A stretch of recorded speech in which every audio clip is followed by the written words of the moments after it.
Welcome to our Christmas show from the Scotia Village Theater. We're going to open the show tonight with our Village Voices singing two selections.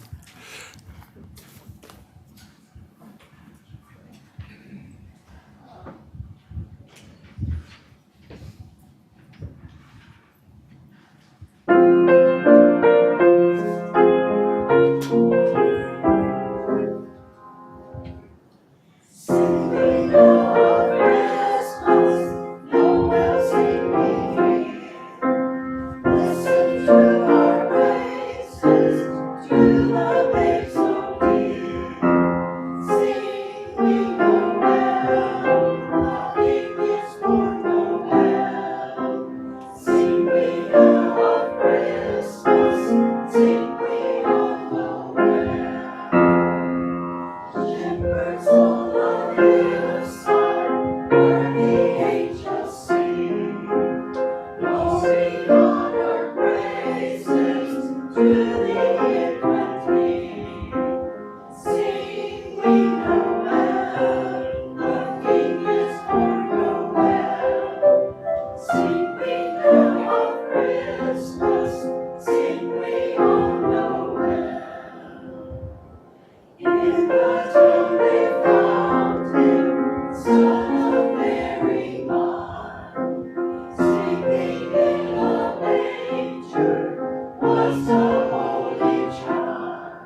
On a, excuse me, on a clear, crisp morning in 1914, thousands of British, Belgian, and French soldiers put down their rifles, stepped out of their trenches, and spent Christmas mingling with the German enemy along the Western Front.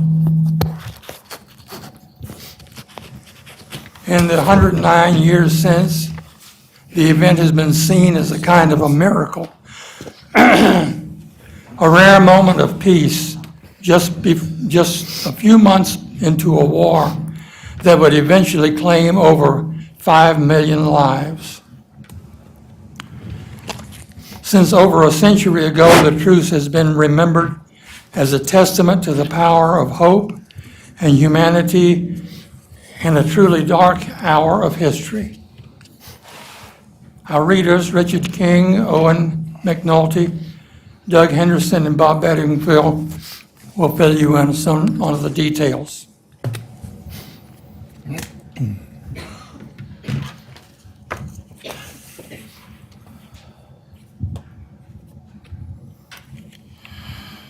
Christmas Day, 1914.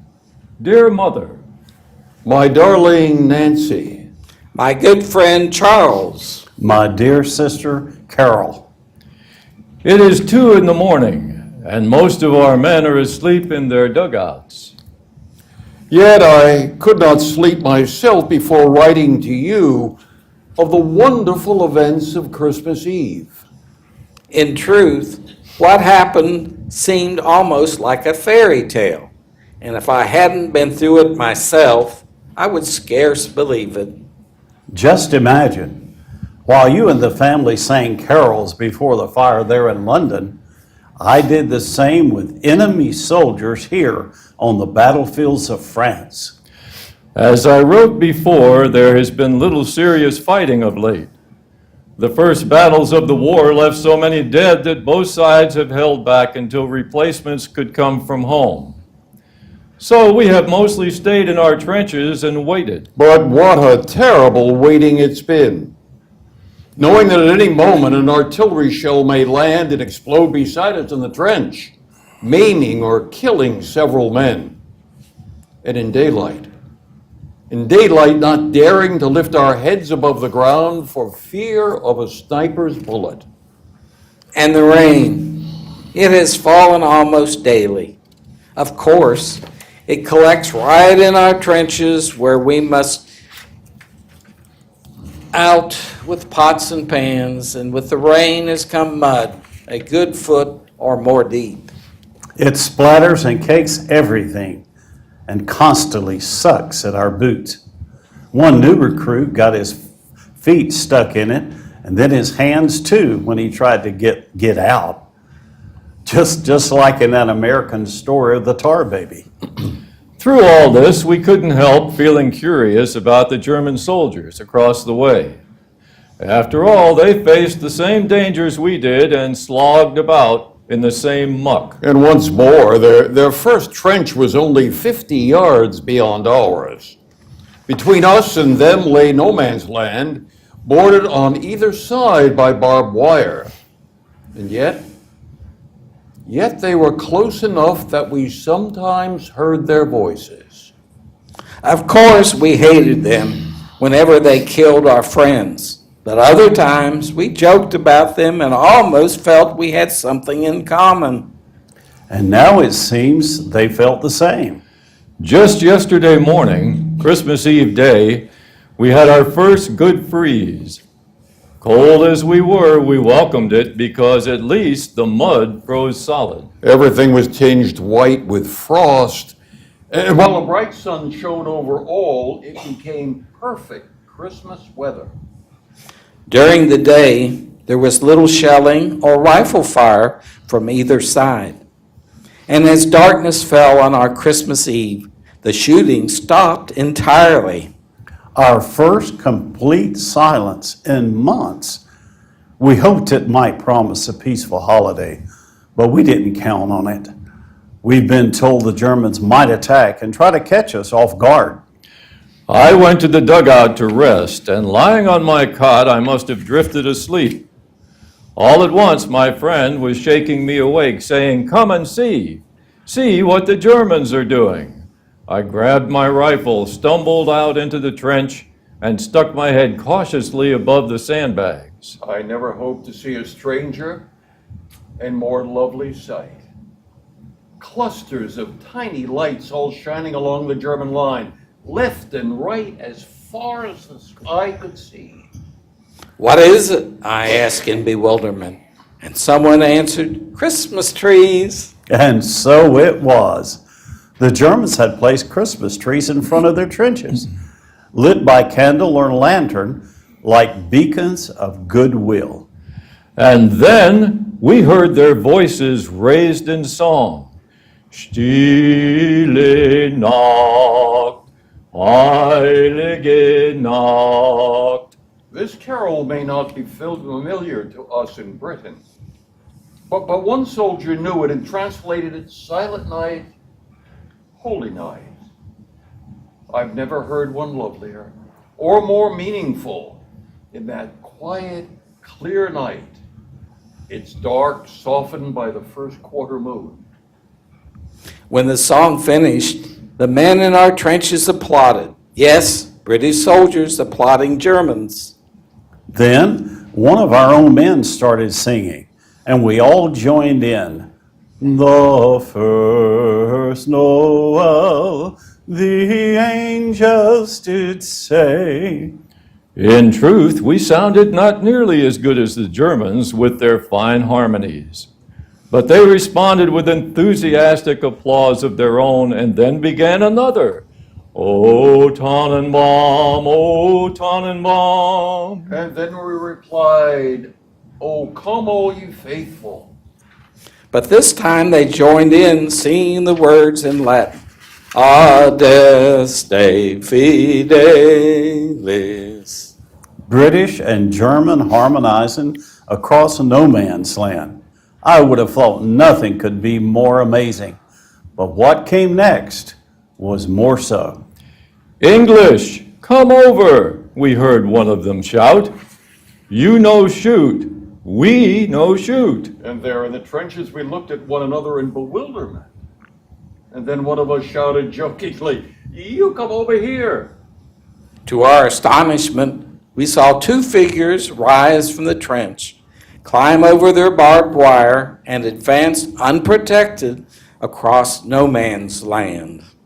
One of them called, "Send officer to talk."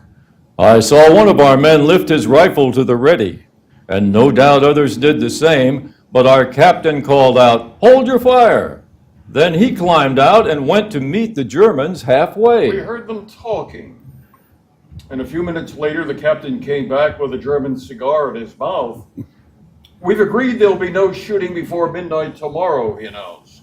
"But sentries will remain on duty, and the rest of you stay alert." Across the way, we could make out groups of 2 or 3 men starting out of trenches and coming toward us. Then some of us were climbing out too. And minutes more, there were more in no man's land, over 100 soldiers and officers of each side, shaking hands with men we've been trying to kill just hours earlier. Before long, a bonfire was built, and around it we mingled, British khaki and German gray. I must say the Germans were the better dressed with fresh uniforms for the holiday. Only a couple of our men knew German, but more of the Germans knew English. I asked one of them why that was. "Well, because we have worked in England," he said. "Before all of this, I was a waiter at the Hotel Cecil. Perhaps I waited on your table." "Well, perhaps you did," I said. One German told me he had a girlfriend in London and that the war had interrupted their plans for marriage. I said, "Don't worry, we'll have you beat by Easter. Then you can come back and marry the girl." He laughed at that. Then he asked if I'd send her a postcard he'd give me later, and I promised I would. Another German had been a porter at Victoria Station. He showed me a picture of his family back in Munich. His eldest sister was so lovely. I told him I should like to meet her someday. He beamed and said he would like that very much and gave me his family's address. Even those who could not converse could still exchange gifts. Our cigarettes for their cigars, our tea for their coffee, our corned beef for their sausage. Badges and buttons from uniforms changed owners, and one of our lads walked off with the infamous spiked helmet. I myself traded a jackknife for a leather equipment belt. A fine souvenir to show when I get home. Newspapers too changed hands, and the Germans howled with laughter at ours. They assured us that France was finished and Russia nearly beaten too. We told them that was nonsense. And one of them said, well, you believe your newspapers and we'll believe ours. Clearly, they are lied to. Yet after meeting these men, I wonder how truthful our own newspapers have been. These are not the savage barbarians we've read so much about. They're men with homes and families, hopes and fears, principles, and yes, love of country. In other words, men like ourselves. Why are we led to believe otherwise? As it grew late, a few more songs were traded around the fire, and then all joined in for I'm Not Lying to You, Auld Lang Syne. And then we parted with promises to meet again tomorrow. And even some talk of a football match. I was just starting back to the trenches when an older German clutched my arm. My goodness, he said, why cannot we have peace and all go home? I told him gently, that you must talk to your emperor. He looked at me and then searchingly said, perhaps, my friend, but also we must ask our hearts. And so, dear mother, Dear wife, Dear friend, Dear sister, tell me, has there ever been such a Christmas Eve in all history? and what does it all mean? This impossible befriending of enemies. for the fighting here, of course, it means regrettably little. Decent fellows those soldiers may be, but they follow orders and we do the same. besides, we are here to stop their army and send it home, and never could we shirk that duty. Still, one cannot help imagine what would happen if the Spirit shown here were caught by the nations of the world. Of course, disputes must always arise. But what if our leaders were to offer well wishes in place of warnings? Songs in place of slurs, Presents in place of reprisals. Would not all wars at once cease? All nations say they want peace. yet on this Christmas morning, I wonder if we want it quite enough. Yours truly, Yours always. Sincerely, With all my love, Richard. Robert. Owen. and Doug.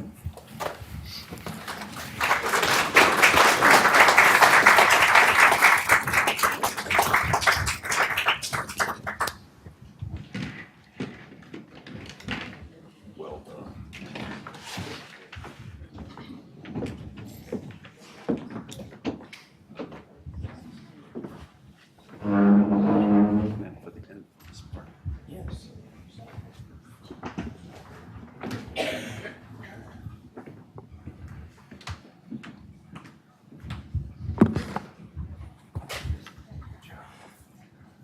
Ladies and gentlemen, Miss Sue Fiddler and Miss Glenadine Ward.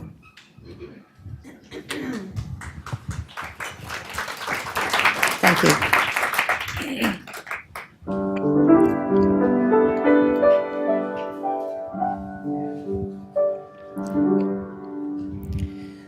I saw Mommy kissing Santa Claus underneath the mistletoe last night.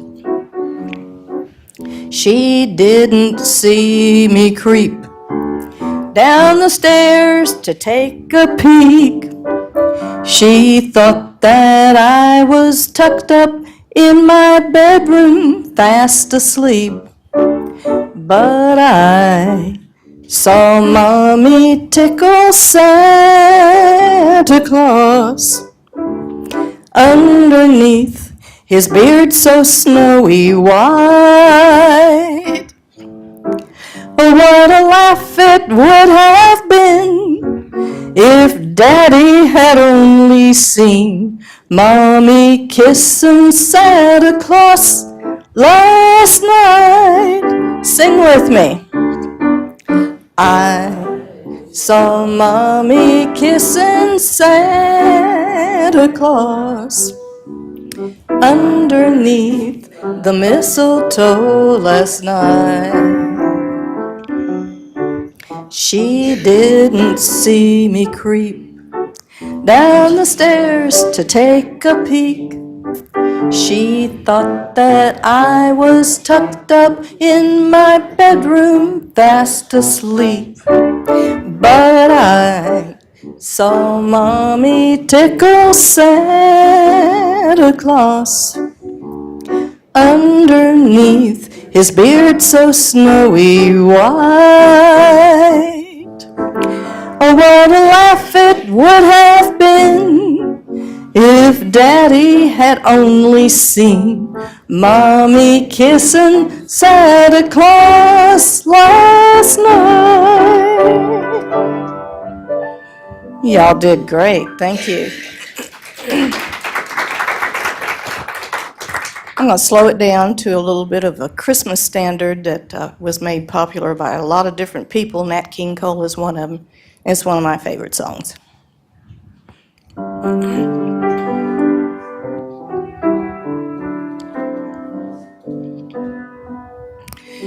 Chestnuts roasting on an open fire, Jack Frost nipping at your nose, Yuletide carols being sung by a choir, and folks dressed up like Eskimos.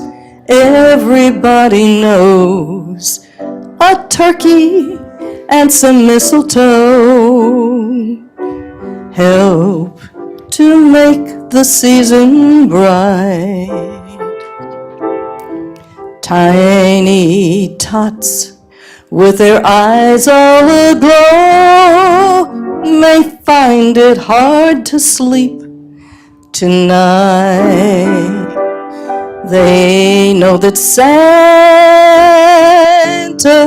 on his way. He's loaded lots of toys and goodies on his sleigh, and every mother's child is gonna spy to see if reindeer really know how to fly. And so I'm offering this simple phrase to kids from 1 to 92. Although it's been said many times, many ways, Merry Christmas to you.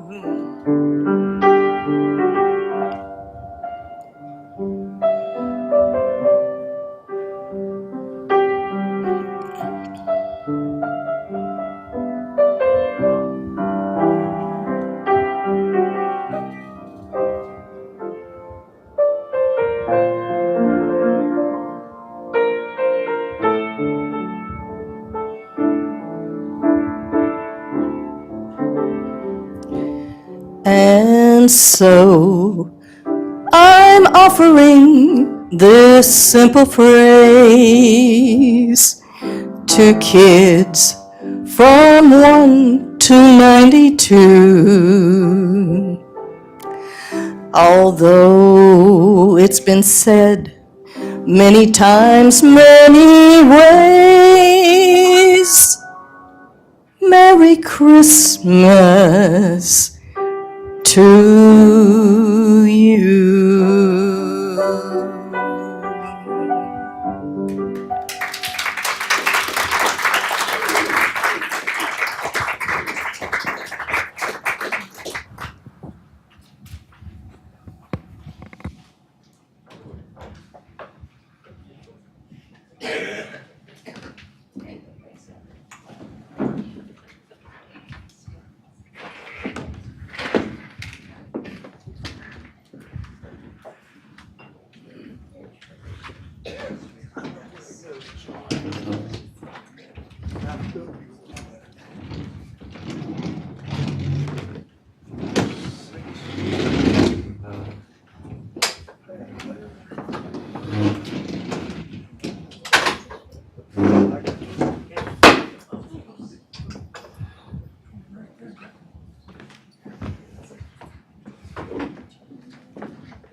Well, Charlie, what are you doing here? You ought to be home with your family. It's Christmas Eve. Well, Maggie, I understand that. And I can say the same thing back to you. But as I was sitting home eating my chicken wing Christmas dinner, my phone started ringing off the hook. Now, Maggie, tell me, you didn't arrest the church tonight, did you? Of course not. I just arrested their nativity scene. Oh, boy. Why would you do that, Maggie? It is Christmas Eve, for goodness sake. And you're telling me we've got Mary and Joseph and the baby Jesus sitting in our jail here in Laurinburg. Do you know what the Laurinburg Exchange is going to say about that in the morning? Couldn't you have just given them a warning or something else? Well, you see, sir, Doris Milligan called in with a complaint. And for once, she was justified. I think that once you read the charges, you'll understand. Doris Milligan. It'd have to be her. Very well, Maggie. Let me see the charges.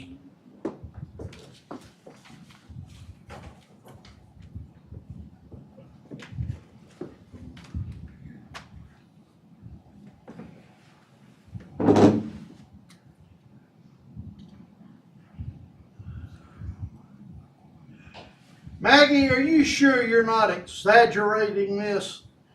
All I can say is you just wait till you hear it from them. That's all I have to say about it. Okay. I guess we better deal with this tonight and try to get some of these folks home for Christmas. Just let me get my justice of the peace garb on, and then you can bring them in.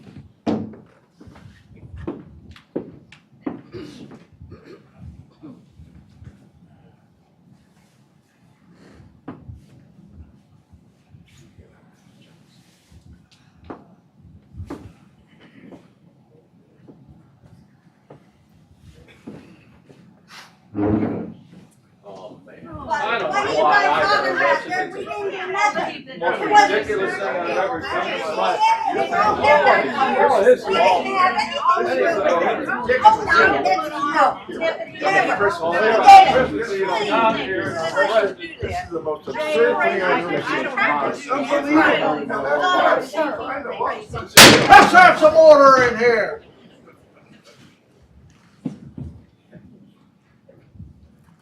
Now, I've got quite a list of charges I've got to deal with. Who wants to be the spokesperson?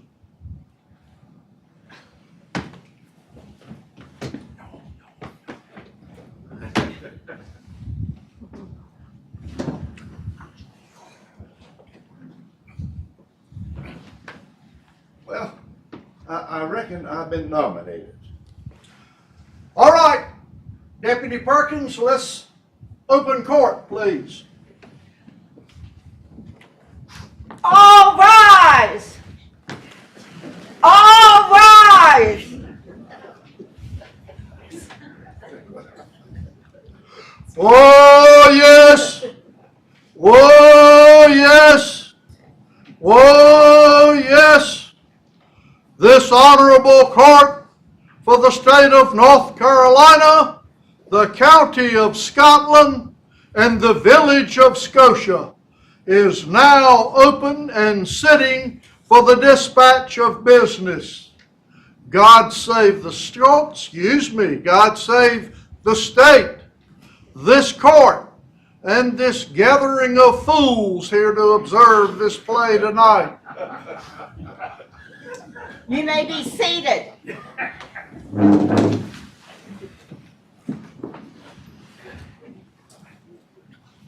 Let's get the recording ready. Please state your name for the record. Well, Charlie, you know me. It's Chester Blevins. I mean, your brother Horace and I, we go hunting together. Mr. Blevins, this is a court of law, and you will address me as Your Honor. Now, I need you to clarify some of these charges for me. Would you like to explain what happened here tonight? Well, Your Honor, this has been one big misunderstanding. You see, our church, the Fairlawn Church of the Good Shepherd, well, we was putting on this live nativity, well, and things just got completely out of hand.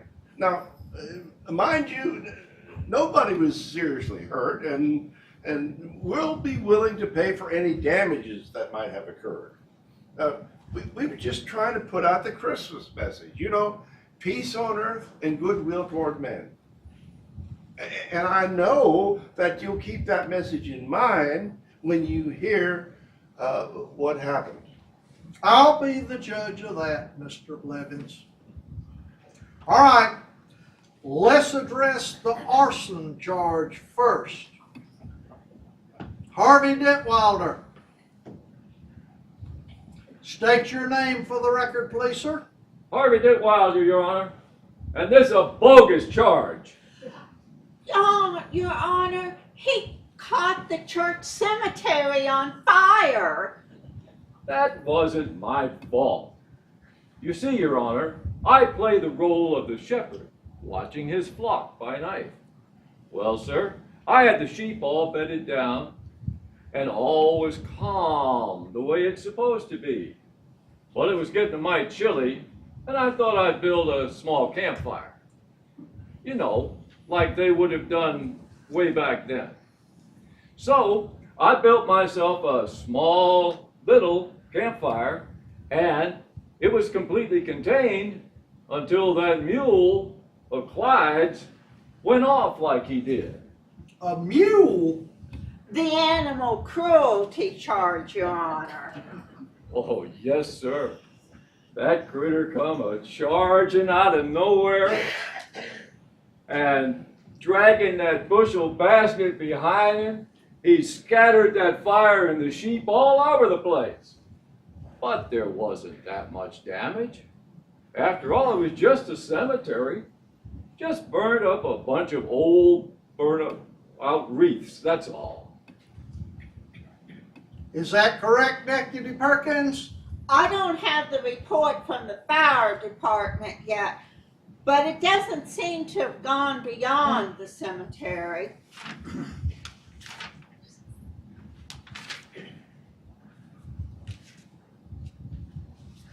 All right, let's get back to that mule. Who was responsible for the mule? That would be me, Judge, Clyde Jenkins. And I object You object to what? to the charge of animal cruelty. Jasper is just fine. Jasper? The mule, Your Honor. All right. Suppose you tell me about Jasper, Mr. Jenkins.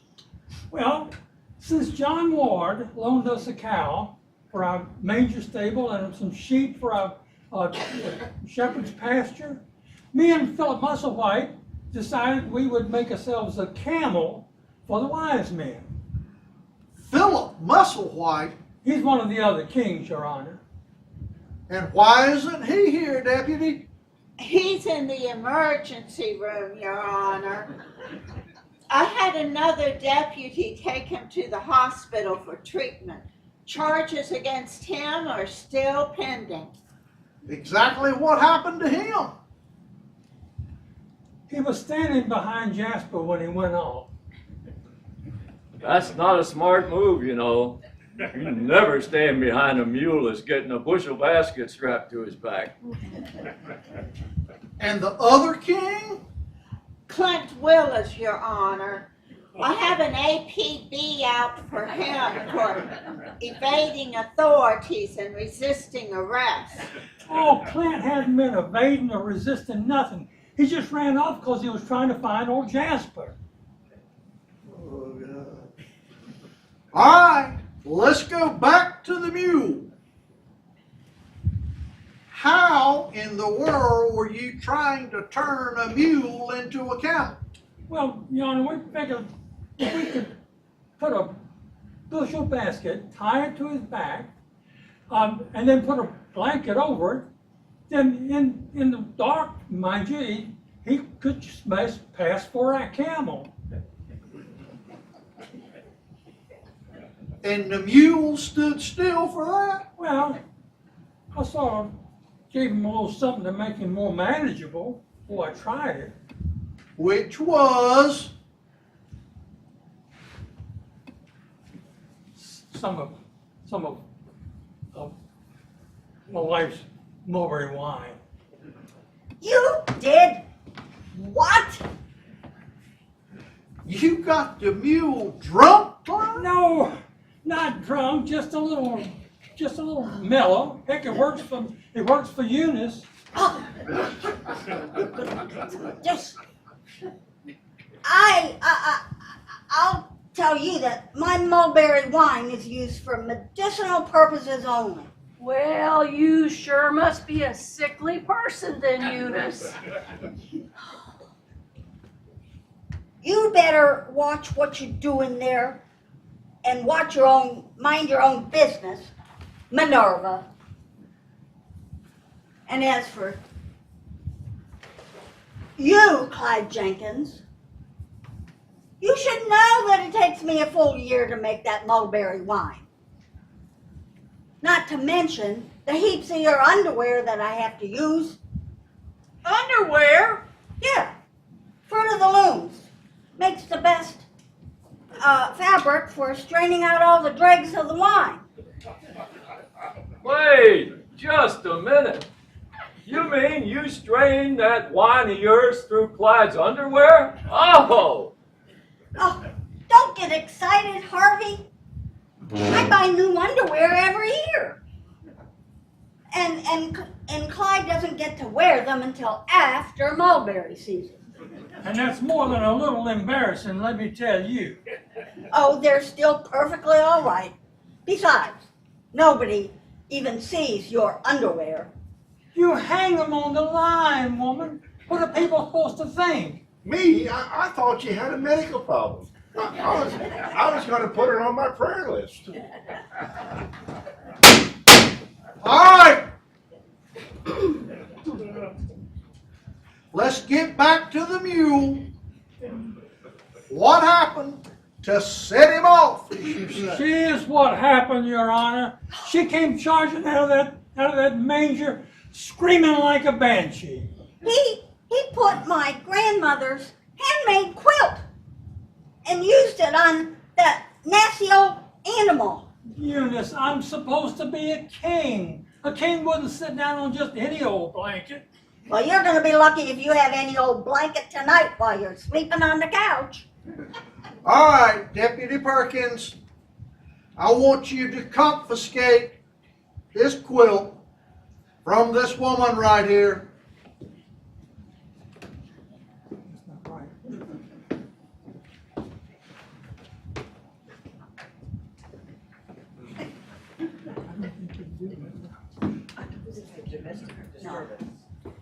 Wait a minute, I'm looking, hold on, I'm not reading this warrant quite right. I take it this was a domestic violence charge we were talking about, is that correct? Yes, sir, Your Honor. She was beating him with this quilt. I was just shaking the straw off of it. Besides, it wasn't me who spooked old Jasper. It was our heavenly host over here trying to sing and hit that high C in that song that they were trying to sing, Your Honor. I'll have you know, I've been told I have the voice of a bird. Yeah, a crow. Why, you? Eunice.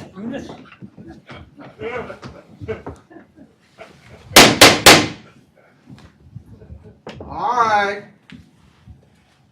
I suppose the assault charge pertains to these two right here. No, sir, not until this moment.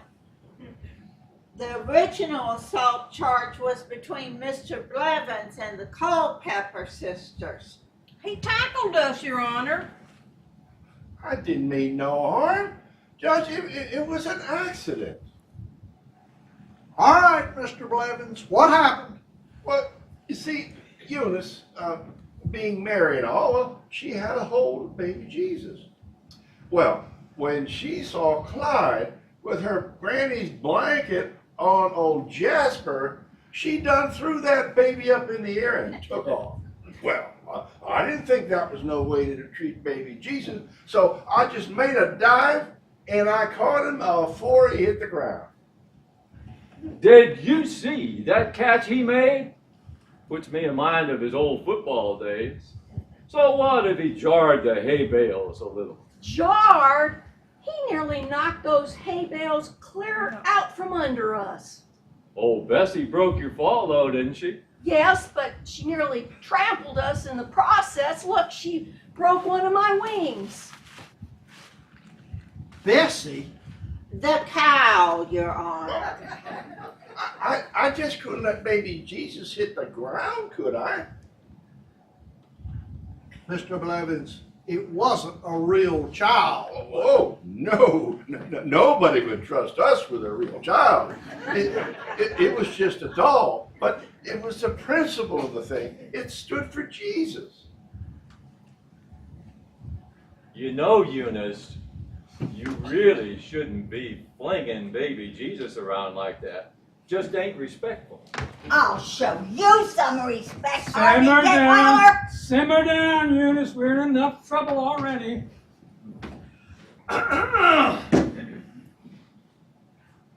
Okay. Now, what about the noise ordinance violation? That was them, Your Honor. Was their singing. For your information, we had not even started to sing our song. She's right. What you heard was the cow bellowing when Minerva landed on it. Oh, really? I couldn't tell the difference. I'm warning you, Eunice. Simmer down, Minnie. Simmer down. Remember, we're ladies. You want some of this? Remember, we're ladies, unlike other people we know.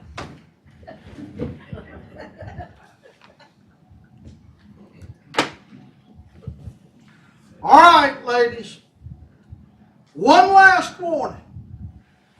One more outburst from either one of you will lead to a contempt of court charge in 30 days. Deputy, now would you confiscate that quilt, please?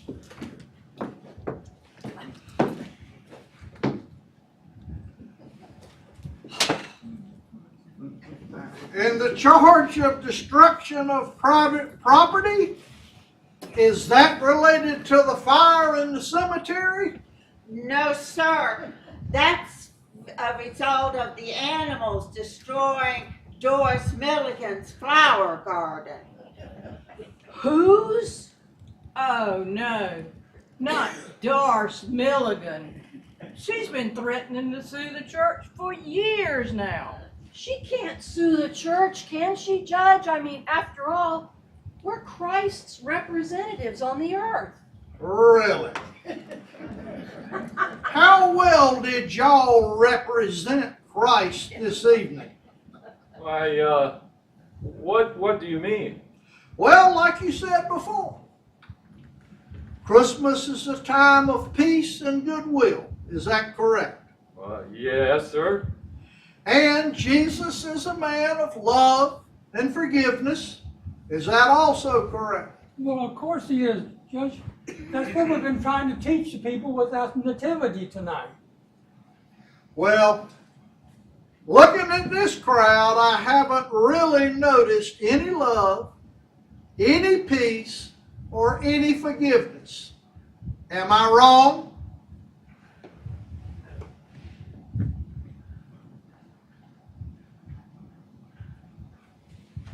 Very well. I am ready now to hear your pleas. Harvey Detwilder, how do you plead? Guilty, Your Honor. Chester Blevins?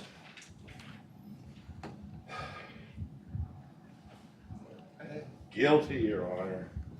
Clyde Jenkins? Guilty, Your Honor. Eunice Jenkins?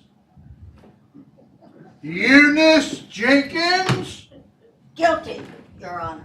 Minerva Culpepper? Guilty, Your Honor. Gladys Culpepper? Guilty, Your Honor.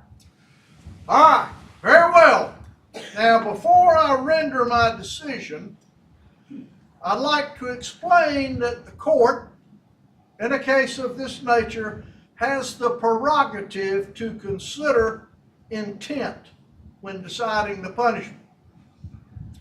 And it's the opinion of this court that there was no malicious intent behind any of these misdemeanors tonight.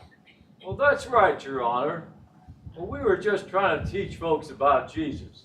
Things just went a little haywire, that's all. We sure didn't mean no harm. Well, that's why I've decided to sentence all 6 of you to community service. Harvey Detwilder, Clyde Jenkins, Chester Blevins. I sentence you to clean and repair the tombstones of the Fairlawn Community Cemetery and to replace any wreaths that may have been destroyed. Eunice Jenkins and Minerva and Gladys Culpepper, I sentence the 3 of you to replacing and restoring the garden of Doris Milligan. all the way to its previous condition. Are there any questions?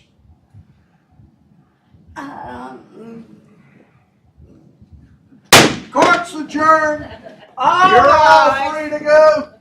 Maybe it won't be so bad, Gladys. I mean, Doris did have a beautiful garden, and it's only right we should help put it back, and we can go over and survey the damage and pick out what she might need come spring. After all, that's the Christian thing to do. Well, maybe if I gave her some of my mulberry wine, it might mellow her out a little bit. And I thought that was just for medicinal purposes only. It is. But have you seen that face of hers? She's bound to be suffering from some sort of intestinal problems. I'll set her to rights in no time. You know, maybe Walmart might put those wreaths on sale after Christmas. Could save us a few bucks. That would just suit you, wouldn't it, Chester? And what's wrong with saving a few bucks? I wonder if the guy thing to clean soot. You know, when we were in the cemetery, I noticed some of them old headstones were kind of leaning. We could hook old Jasper. No, you leave that arsonist me alone. We have had enough of I had He's no calling problems us out of up. him. Oh, you keep Forget- your Jasper forget out that. of here. Oh,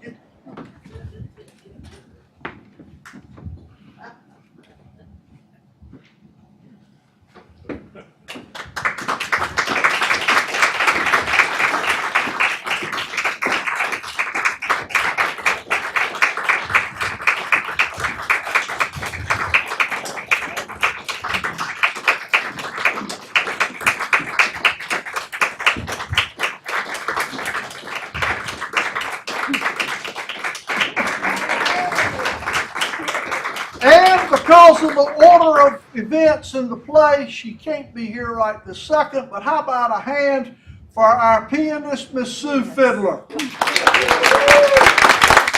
And also for the garden lady, Doris Milligan.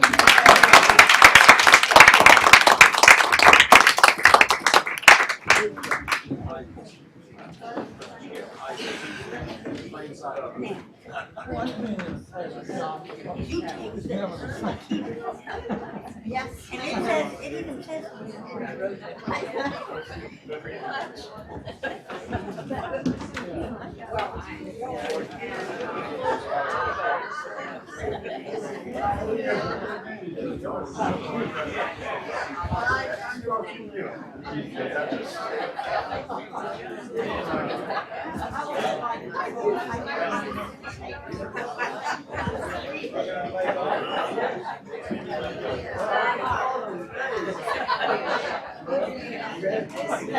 Yes, sir. You wouldn't wait for my